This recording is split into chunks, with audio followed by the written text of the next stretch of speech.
Hello, today I'm going to show you how to sync your Garmin Extend 2X Solar with your phone.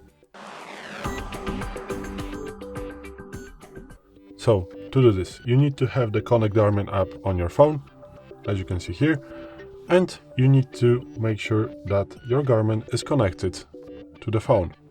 Here is the icon of this watch, so it tells me that the Garmin is connected, and now you just need to press this button right here.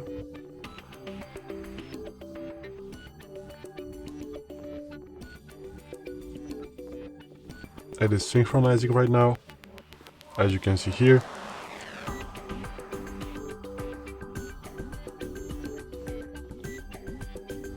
And now your Garmin is synchronized. Thank you for watching. If it helped, please hit the subscribe button and the like button. Bye.